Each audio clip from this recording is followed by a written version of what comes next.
আসসালামু আলাইকুম।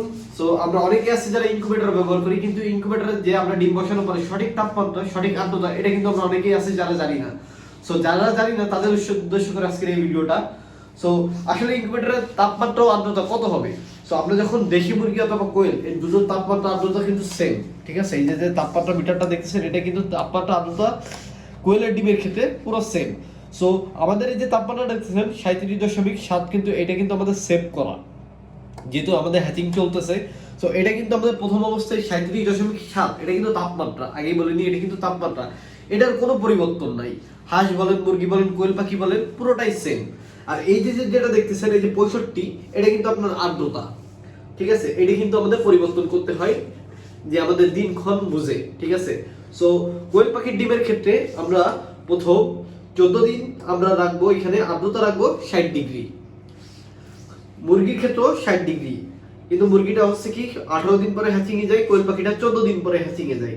প্রথমে আমরা 14 দিন রাখবো 60° তাপমাত্রা, 60° আর্দ্রতা। পরবর্তীতে 4 দিন থাকবে হ্যাচিং এর টাইম, তখন আমরা এটা বাড়ায় দেবো 65।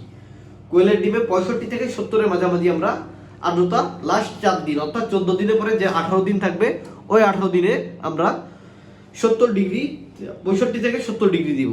পরবর্তীতে আমরা যেটা আছে যে মুরগির ক্ষেত্রে আমরা সেম, প্রথম 18 দিন আমরা 60° রাখবো। পরবর্তীতে যে 4 দিন অর্থাৎ 22 দিনে মুরগির থেকে বাচ্চা ফুটে বের হয়, তখন আমরা এটা 70 করে দিব। আর হাঁসের ক্ষেত্রে কিন্তু আমাদের জানি আমরা প্রত্যেক সপ্তাহে 7 দিন পর পর কিন্তু 85 থেকে আমাদের আর্দ্রতা শুরু করতে হয়। যেহেতু আমাদের ওইখানে চীনের হাঁস যেটা আছে সেটা কিন্তু আমাদের 28 দিনে ফুটে থাকে, ক্যাম্বেল হাঁস যেটা আছে ওটা কিন্তু আমাদের 28 দিনে ফুটে থাকে, আর চীনা হাঁস যেটা আছে ওটা কিন্তু আমাদের 36 দিনে ফুটে থাকে।